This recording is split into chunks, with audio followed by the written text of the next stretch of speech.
So hi hello guys, welcome back to my YouTube channel. So I hope आपण समस्ते बहुत ही भल से थे एंड मु भी बहुत भल रे अच्छी पाट लागला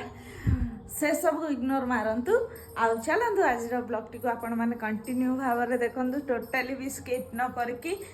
बट स्टिल मु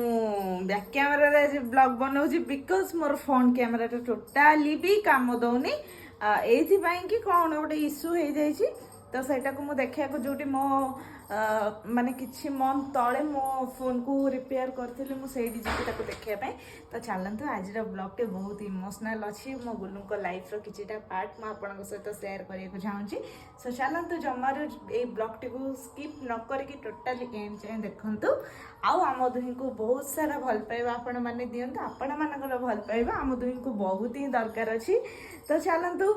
आ जदि आपण मानक ये भिडियोटी भल लगी पूर्व भिडियो गुरा आपण मानक भल लगी so then subscribe like comment share करवा जमार भी भूलिबेनी यार सो चलतु लेट्स स्टार्ट जमार भी स्किप करिवेनी एंड जाए ब्लॉग को देखिए सो लेट्स गो तो आज आम पलि आसलु गाँ को बिकज आज मो सासू मम्मी थिला अस्थि विसर्जन तो बहुत ही सैड मोमेंट थिला एटा मु आपन सहित शेयर करने चाहूँगी जे देखंतु बहुत माने गुलू बहुत छोट होते आ छोट मीन्स कौन 19-18 एज रही जमती कि मम्मी चल जाते तो यहाँ हूँ बहुत ही सैड मोमेंट तो सेबेठू गुलू लाइफ रे माने से निजे एकुटिया सबू किछि निज मुकाम रे से निजे अछंती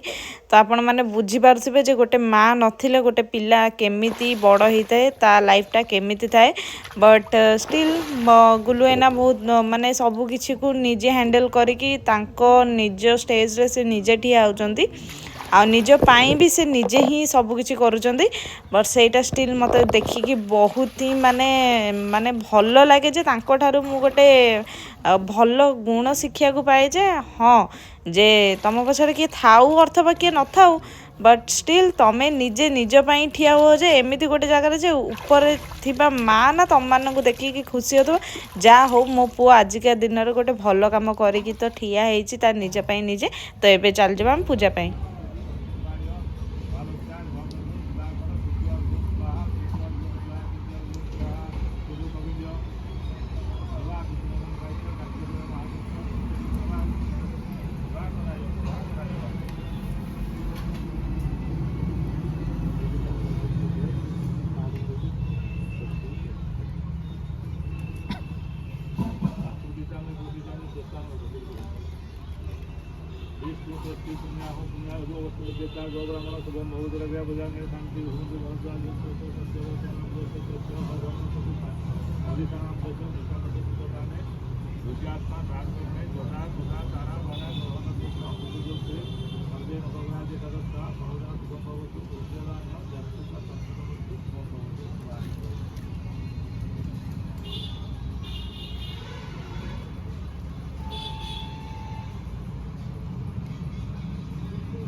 दिव्य सान भाई ना कि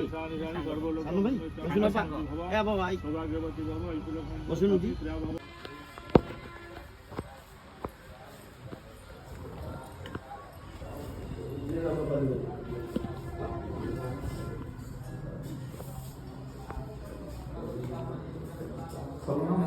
हाँ चलो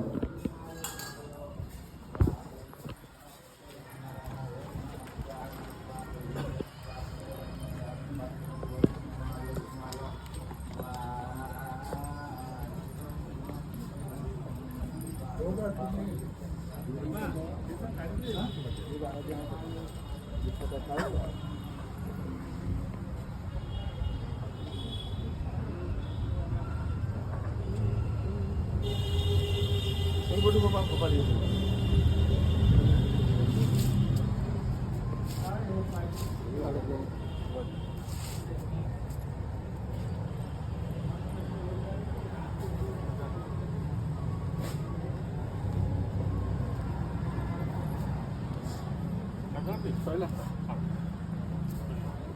ଡ୍ରେସ୍ ପିନ୍ଧୁ ତାହେଲେ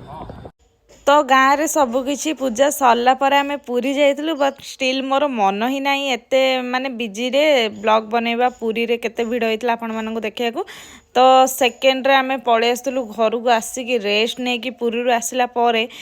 କିଛି ସମୟ ରେଷ୍ଟ ନେଇକି ଆମେ ପଳେଇଥିଲୁ ଏକ ଦିବା ନେଇକି ଦିବାନିୟତ। ଏଇଟା ଆମ ସେକେଣ୍ଡ ଟାଇମ୍ ଏ ମୁଭି ଦେଖିବାର। ତ ଆପଣମାନଙ୍କୁ ଏଇ ମୁଭିଟା କେମିତି ଲାଗେ ମୋତେ ଡେଫିନେଟଲି କମେଣ୍ଟରେ ଜଣେଇବେ। ତ ଆମ ଦୁଇ ଜଣଙ୍କର ତ ଫେଭରେଟ୍ ମୁଭି ଏଇଟା, ଆମ ଦୁଇ ଜଣଙ୍କୁ ବହୁତ ଭଲ ଲାଗେ। ତ like share comment and subscribe please. So ଏଇଟା ହେଉଛି ଗୁଲୁଙ୍କର ନାଣ୍ଡ ମୁଣ୍ଡ ଲୁକ୍। ତ କେମିତି ଲାଗୁଛନ୍ତି ଆପଣମାନେ କମେଣ୍ଟରେ ଜଣେଇବେ। ପୁରା କ୍ଲିନ୍ ସେଭ୍, ଟୋଟାଲି ମୁଣ୍ଡରେ ଚୁଟି ନାହିଁ। ସୋ କହିବେ କମେଣ୍ଟରେ। ସୋ ଆଜିର ବ୍ଲଗ୍ଟି ଆପଣମାନଙ୍କୁ କେମିତି ଲାଗିଛି ଡେଫିନେଟଲି ମୋତେ କମେଣ୍ଟ ବକ୍ସରେ ଜଣେଇବେ। And like comment share and subscribe.